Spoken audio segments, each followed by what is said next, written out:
Eu sempre acreditei que a pele conta histórias. Algumas são cicatrizes, outras são desenhos que a gente escolhe carregar para lembrar quem é. E foi com esse pensamento que eu abri meu estúdio, o Mel Inc., bem do ladinho de uma clínica veterinária elegante, com paredes bege, placa dourada e cheiro de desinfetante que escapava até pelo corredor. No dia da mudança, eu tava com a cara suada, camiseta manchada de tinta, uma playlist de rock alternativo tocando no fundo e um rolo de papel de parede colorido equilibrado no ombro. Quando olhei para a porta de vidro da clínica ao lado, vi uma mulher me observando por entre as persianas. Cabelo preso, postura ereta, uma camisa branca com estampa de patinhas e um olhar que dizia: esse caos não vai durar muito. Só que eu gosto do caos. Tenho 25 anos, tatuo desde os 18 e já pintei de tudo. Dragão nas costas de um bombeiro, lua no tornozelo de uma avó e até o nome de um cachorro no pulso de uma mãe de luto. Sou filha de mãe solo. Cresci rodeada de gatos, tintas e ideias soltas. O estúdio é minha casa. E arte, minha forma de respirar. Mas confesso, a dona da clínica, a tal Sofia, mexeu comigo. Não porque sorriu. Ela mal sorriu. Mas porque parecia o oposto exato de mim. Limpa demais, contida demais. Como se cada passo dela fosse milimetricamente pensado. E eu? Eu tropeço, improviso, crio no susto. Ainda assim, algo naquela mulher me puxava o olhar. Talvez fosse o jeito como ela se inclinava sobre os animais, com cuidado. Ou o silêncio bonito que parecia carregar. Naquela primeira semana, a gente não trocou uma palavra, mas foi o suficiente para eu começar a reparar em cada pequeno gesto dela. O jeito que ela organizava as plantas da recepção, que vestia jalecos com estampas discretas de bichinho, que anotava coisas num caderninho como se o mundo dependesse daquilo. No fim do dia, sentei na calçada com uma coca gelada e fiquei vendo o movimento. Ela saiu da clínica, trancou a porta com calma, ajeitou a bolsa no ombro e passou por mim sem dizer nada, mas desviando o olhar como quem sente. Senti também. Só não entendi. Ainda. Naquela noite, deitada no sofá entre rascunhos de desenhos novos e os miados dos meus 2 gatos, fiquei pensando se aquele olhar tinha sido só incômodo ou um começo escondido sob o verniz da rotina dela. Eu estava voltando da padaria com um café preto numa mão e um pão de queijo na outra quando ouvi um miado fraco vindo de perto da lixeira, bem na esquina do estúdio.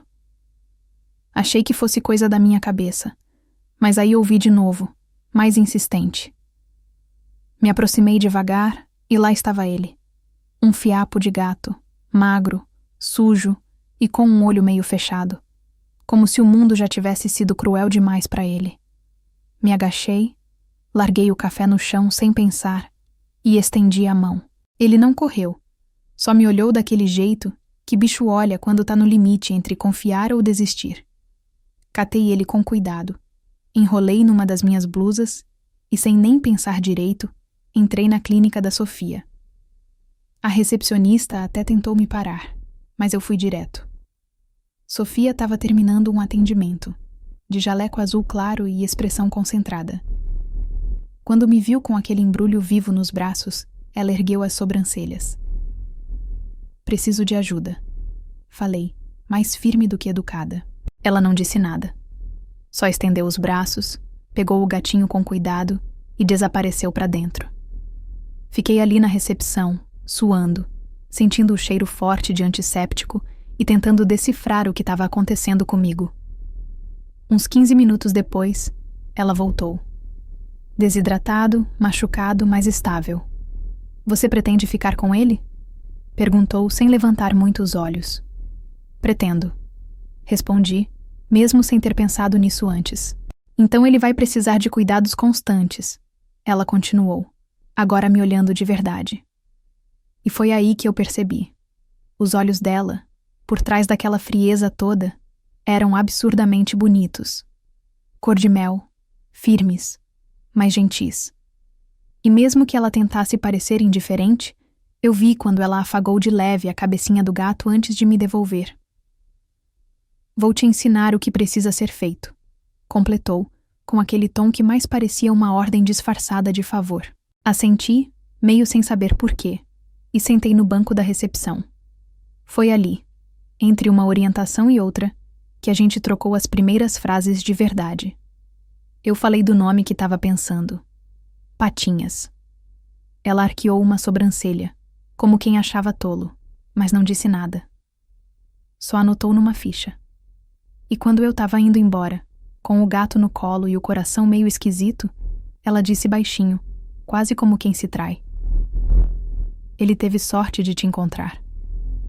Sorri, mas não respondi. Porque no fundo, eu já estava começando a achar que eu é que tinha dado sorte de cruzar com ela. A rotina com Patinhas virou um tipo estranho de ponte entre dois mundos que jamais teriam se cruzado sozinhos. Todo dia eu aparecia na clínica com ele no colo ou numa caixinha de transporte colorida que decorei com canetinha. Sofia já nem franzia mais a testa como na primeira vez. Ela só olhava, respirava fundo e pedia para eu entrar. E assim, sem perceber, começamos a dividir espaços. O consultório dela, a recepção, a salinha de café onde um dia deixei cair açúcar no chão e me ofereci para limpar. "Deixa que eu faço", ela disse. E quando nossas mãos se encontraram sobre o pano úmido, o silêncio pareceu mais barulhento do que qualquer música do meu estúdio. Em outra tarde, ela me viu rascunhando um gato num caderno, enquanto esperávamos o soro do Patinhas terminar. "Você desenha todos os animais que tatua?" perguntou, de forma quase clínica. "Só os que me marcam", respondi, olhando para ela de um jeito que talvez dissesse mais do que eu devia. Ela desviou os olhos, mas não sem antes soltar um leve de quem entendeu. Eu comecei a perceber que Sofia era cheia desses detalhes. Ela mexia no colar com pingente de osso sempre que ficava nervosa. Organizava os lápis por ordem de altura. Usava batons claríssimos, mas vez ou outra passava a língua nos lábios como se tivesse esquecido que estavam maquiados. E talvez sem perceber, ela também passou a me oferecer café. Primeiro com indiferença. Depois, com uma leve pausa que parecia esperar por resposta. Um dia, deixei um desenho de Patinhas numa folha dobrada e enfiei na gaveta dela quando ela saiu da sala. No outro, ela não comentou nada, mas vi que tinha colocado o papel num porta-retrato minúsculo no canto da prateleira, bem escondido, como quem guarda segredo bonito. E assim a gente ia, ela cuidando do corpo do gato, e eu, talvez, tentando cuidar do que nascia entre nós duas, mesmo sem saber que nome dar para aquilo. Até que uma noite, já fechando o estúdio, ouvi um miado familiar e, em seguida, o som da campainha da minha porta. Era Sofia, com Patinhas no colo, uma expressão quase desconcertada e um pedido simples. "Ele fugiu da caixa. Achei que ele queria vir te ver." Mas naquele instante, eu soube. Não era só ele. Depois daquela noite em que Sofia apareceu no meu estúdio com Patinhas no colo, alguma coisa virou dentro de mim. E nela também, eu acho. Começamos a nos ver com mais frequência do que o necessário. Às vezes, era por causa de uma dúvida sobre a alimentação do gato, outras, por um café que ela dizia ter sobrado e deixava na minha porta, ainda quente. E teve aquela vez em que ela apareceu só para devolver um livro que eu nunca tinha emprestado. Aos poucos, a presença dela foi tomando espaço na minha rotina desorganizada. O jeito que dobrava os guardanapos do café, as perguntas certeiras que fazia sobre meus desenhos e até as críticas veladas sobre como eu deixava as janelas do estúdio sempre abertas, como se o mundo fosse entrar e bagunçar tudo. Só que, por mais que a aproximação tivesse um sabor doce, havia uma tensão que crescia em silêncio. Um dia, ela apareceu com uma blusa de manga longa num calor absurdo, e eu percebi que escondia um hematoma no braço. Provavelmente de um arranhão de bicho, mas ela não quis comentar. Outro dia, ouvi ela falando ao telefone, escondida atrás da clínica, e a voz dela era outra, mais firme, mais dura, como se precisasse se explicar para alguém. E teve também aquele sábado em que a convidei para ver uma exposição de arte urbana comigo, e ela hesitou demais. Disse que não era seu tipo de ambiente, E eu sorri, mas doeu. Comecei a perceber que, enquanto eu oferecia o mundo com cor, ela se prendia ao que podia controlar. Numa noite, falei brincando que queria tatuar uma patinha no meu ombro em homenagem ao Patinhas. E ela disse, meio ríspida, que isso poderia assustar os clientes dela se descobrissem que andava com uma tatuadora. Foi como se alguém puxasse o freio de mão dentro de mim. Fingi que não doeu, que entendi. Mas pela primeira vez em semanas, Patinhas dormiu só comigo naquela noite. E eu fiquei olhando para o teto do meu quarto, tentando entender se o problema era o mundo dela, ou se era o medo dela de deixar esse mundo se misturar com o meu. Os dias seguintes ao comentário dela sobre os meus clientes e minhas tatuagens foram silenciosos demais, até mesmo para Sofia. Eu continuei indo à clínica, mas agora deixava Patinhas na recepção e inventava compromissos. Ela não perguntava nada. Só fazia seu trabalho com a mesma precisão de sempre, mas sem aquele brilho discreto no olhar que tinha quando me via chegar. Eu tentava me convencer de que aquilo era só o normal voltando, que nossa aproximação tinha sido um lapso temporário, um acidente bonito, mas passageiro. Ainda assim, doía. No estúdio, meus desenhos ficaram mais escuros, as músicas mais baixas, os cafés mais amargos. Eu, que sempre fui de jogar tudo pra fora, me vi guardando palavras. Até que, numa quarta-feira quente, quase meio-dia, o interfone tocou. Era uma senhora, chorando, com um gatinho nos braços. O bicho mal respirava. Sofia tinha saído para uma consulta externa, e eu, sem pensar, peguei o animal e levei para a clínica. Lembrei de tudo que ela me ensinou. A posição do soro, a temperatura certa da lâmpada, os sinais de alerta. Fiz o que pude, tremendo por dentro, torcendo para estar fazendo certo. Quando Sofia voltou, me encontrou de luvas, com o gato deitado sobre a mesa cirúrgica improvisada e os olhos marejados. Ela parou na porta, olhou tudo em silêncio, e só depois de um tempo disse baixinho: "Você salvou ele." Me virei, sem saber se aquilo era um elogio ou uma despedida. Mas então ela entrou, lavou as mãos e ficou ao meu lado, completando o que eu não sabia. Naquele gesto, sem nenhuma conversa, voltamos a ser duas pessoas que dividiam mais do que paredes. E quando o gato estabilizou e o silêncio enfim se assentou, ela me olhou com uma expressão que eu não conhecia nela ainda, de admiração. "Você aprendeu mesmo." "Com você", respondi.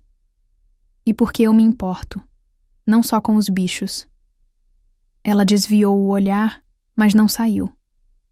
Ficou ali, encostada na bancada, com os braços cruzados e o peito subindo e descendo devagar, como quem finalmente começava a respirar diferente. Naquela sala, entre a tensão do que quase foi perdido e a calma do que ainda podia ser salvo, eu percebi que a distância entre a gente talvez fosse só medo mal disfarçado de proteção, e que talvez ela também estivesse começando a entender isso. Depois daquele dia na clínica, algo mudou entre a gente. Mas foi uma mudança silenciosa, como quem abre uma janela só um pouquinho para testar se o ar lá fora ainda é bom. Sofia voltou a me chamar para entrar, mas agora me oferecia café já com o copo na mão, sem perguntar. Eu comecei a reparar que ela deixava a porta entreaberta quando estava sozinha na sala, como se dissesse, sem dizer, que eu podia entrar se quisesse. E eu queria. Não pelos cafés, nem pelos conselhos sobre ração, mas porque era ali, naquele espaço controlado e asséptico, que eu via nascer uma coragem discreta nos olhos dela. Começamos a trocar mensagens sobre o Patinhas, mas as conversas iam além. Ela me mandava fotos dos livros que lia. Eu respondia com esboços de tatuagens inspiradas nos nomes dos capítulos. Um dia, deixei um desenho de uma gata dormindo em cima de um livro no armário dela, e na semana seguinte, ela apareceu com uma camiseta que tinha exatamente essa estampa. Uma forma delicada de dizer que tinha me ouvido. Fomos nos conhecendo pelos detalhes. Ela me contou que tinha medo de mudanças bruscas porque cresceu num lar onde tudo podia desmoronar de repente. Eu falei que fazia arte porque era a única coisa que me fazia sentir inteira. E num fim de tarde nublado, enquanto Patinhas dormia entre nós dois no sofá da recepção, ela pegou minha mão com suavidade e virou meu pulso para cima. Posso? Perguntou, os olhos fixos no espaço vazio da pele. Assenti sem pensar. No dia seguinte, ela apareceu no meu estúdio. Jaleco dobrado, cabelo preso e uma decisão nos olhos. Sentou na cadeira, estendeu o braço e disse: Quero a patinha. Aqui. No pulso. Não muito grande. Era o gesto mais sutil e, ao mesmo tempo, mais definitivo que ela poderia fazer. Porque não era só sobre o desenho. Era sobre marcar na pele o que a gente vinha desenhando no ar fazia semanas. Enquanto eu tatuava, ela ficou em silêncio, mas segurou meu joelho com a mão. E quando terminei, ela olhou o traço com um sorriso tímido e disse: Agora vai ser difícil esconder. Talvez não seja mais para esconder. Respondi, sem saber se falava da tatuagem ou da gente. E naquele instante, sem promessas nem declarações, ficou claro que o que parecia pequeno tinha virado permanente. Depois da tatuagem, a gente não precisou falar nada para saber que tinha cruzado uma linha. Dessas que, uma vez ultrapassadas, não dá para fingir que não existem. Sofia passou a aparecer mais no meu estúdio, sempre depois do expediente, sempre com aquele cuidado exagerado para não deixar rastros. Às vezes vinha só para sentar e me ver desenhar. Outras, trazia patinhas no colo como desculpa. Eu gostava de ver ela ali, naquele espaço meu, cercada de tintas e caos, meio desconfortável, mas tentando não parecer. E ela gostava de ver que eu não mudava, mesmo com ela por perto. A gente ria mais, falava menos, e no meio do silêncio, nossos olhares diziam o que ainda não tinha nome. Mas a sombra do mundo lá fora começou a se infiltrar pelas frestas. Um cliente antigo dela comentou, com desdém, sobre a moça das tatuagens que vive por ali. Outro dia, ouvi uma funcionária cochichando que Sofia andava estranha. E teve aquela vez em que estávamos na sala de café, e eu fui pegar a mão dela, por impulso, por carinho, e ela puxou de volta como se tivesse levado um choque. Ainda não, ela murmurou com os olhos baixos.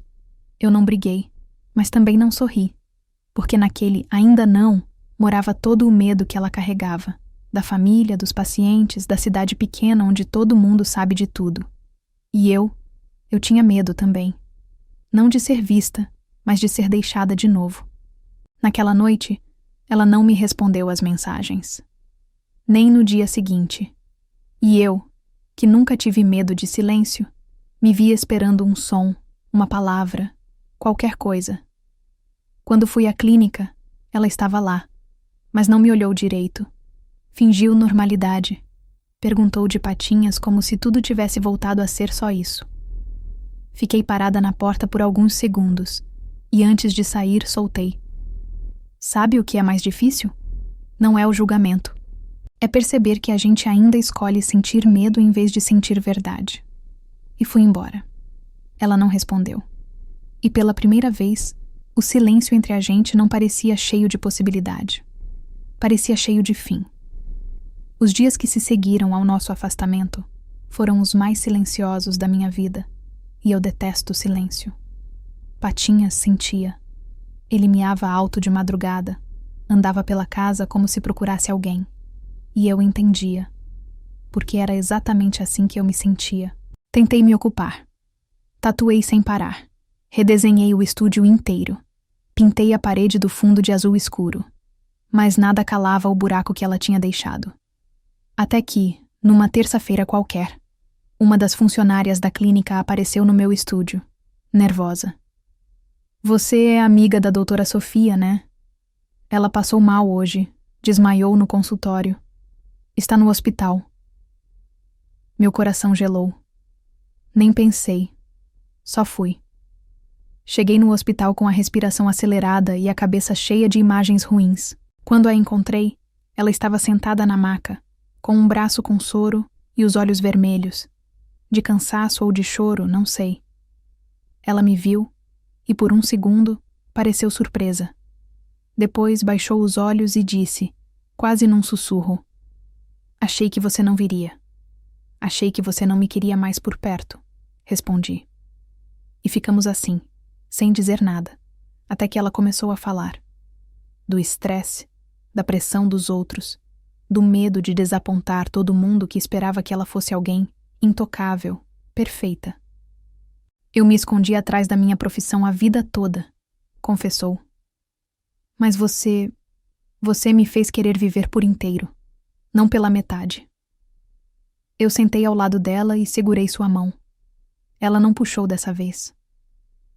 O mundo não vai parar de nos olhar torto, Sofia. Mas eu prefiro isso a não viver o que é de verdade. Eu também, ela disse, com a voz embargada. Mas eu precisava cair para entender que o que eu estava perdendo era muito mais grave do que qualquer julgamento. E ali, naquele quarto de hospital, com o bip do monitor marcando o ritmo do coração dela, eu soube que a gente ainda tinha tempo, que ela tinha escolhido ficar, e que dessa vez não era tarde demais. Depois daquele dia no hospital, as coisas não mudaram de repente, mas mudaram com verdade. Sofia voltou à clínica com a calma de quem entendeu seus próprios limites e pela primeira vez passou a dividi-los comigo. Não como peso, mas como escolha. Eu, por minha vez, deixei de andar nas beiradas, deixei de esperar que ela viesse até mim só quando ninguém estivesse olhando. A gente começou a almoçar juntas na praça, mesmo com olhares tortos. Ela passou a andar com a manga arregaçada, a patinha tatuada à mostra como uma bandeira discreta de algo que ninguém podia apagar. Eu pintei uma das paredes do estúdio com a silhueta de 2 gatos dormindo, um deles com um jaleco branco. E num sábado qualquer, depois de fechar a clínica, ela me chamou para dentro, acendeu uma vela, abriu um vinho e disse olhando nos meus olhos: eu não quero mais viver pela metade, nem me esconder, nem deixar você esperando um sinal. Eu quero você. Toda. Com as cores, com o caos, com a liberdade. Eu ri, com os olhos marejados, e respondi: então vem. Mas vem de verdade. E ela veio. Ficou. Ficou nos meus dias, no meu estúdio, nos meus silêncios, na minha arte. 1 mês depois, fizemos juntas a campanha de adoção da clínica, com desenhos meus e organização dela. Foi um sucesso. Patinhas virou mascote oficial, com direito a foto na recepção e tudo. E no fim da tarde, quando estávamos recolhendo as últimas caixas, ela se encostou na porta e disse: engraçado, o mundo não desabou. Não, respondi. O mundo não desabou. Ele só abriu espaço para a gente caber dentro dele, do nosso jeito. E quando ela me puxou para perto e me beijou ali, em frente à porta da clínica, sem pressa nem medo, eu soube. Não era o fim da história. Era só o começo. Inteiro, sem metades, e nosso. 1 ano e 4 meses depois, Patinhas ainda dorme entre nós duas no sofá. Agora, um pouco mais gordinho, mais mimado, e com um cantinho só dele no nosso apartamento novo, com vista para a praça. A clínica continua sendo o reino da Sofia, impecável, organizada, com os arquivos em ordem e as flores sempre frescas na recepção. Mas agora tem uma parede com quadros assinados por mim, ilustrações de animais adotados, molduras coloridas e um letreiro pequeno dizendo: amor se desenha em muitos traços. O estúdio também mudou. Ganhou uma área com plantas que ela mesma cuida, playlists com músicas que ela aprendeu a gostar e uma plaquinha na porta que diz: tatuagens e silêncios acolhidos aqui. Aos poucos, a gente foi misturando os mundos sem anular nenhum. Não foi simples. Sofia ainda precisa respirar fundo às vezes quando alguém do conselho regional comenta sobre a moça das tintas. E eu ainda travo quando escuto algum ex falar que me domestiquei. Mas a diferença é que agora a gente lida com isso junto, rindo depois, ou só dividindo o peso com um toque no joelho durante o jantar. Ela ainda toma café sem açúcar.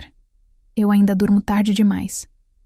Mas nossas rotinas se ajustaram, como 2 margens que aceitaram se encontrar sem precisar se transformar no mesmo rio. E num domingo qualquer, enquanto pendurávamos uma nova prateleira para os livros dela, que agora se misturam com os meus, ela disse: você já reparou que a gente virou casa uma para outra?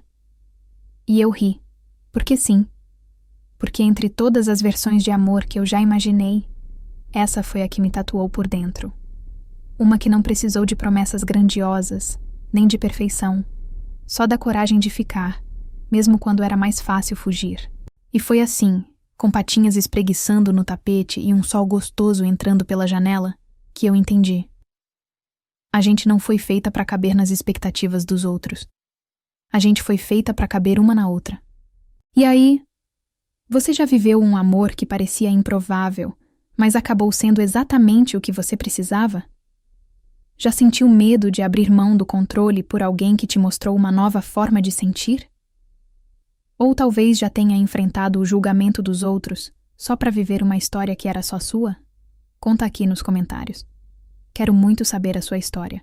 E se essa narrativa te tocou de alguma forma, deixa seu hyper, seu like, se inscreve no canal, ativa o sininho e compartilha com alguém que também merece ouvir que é possível recomeçar, mesmo quando os mundos parecem diferentes demais.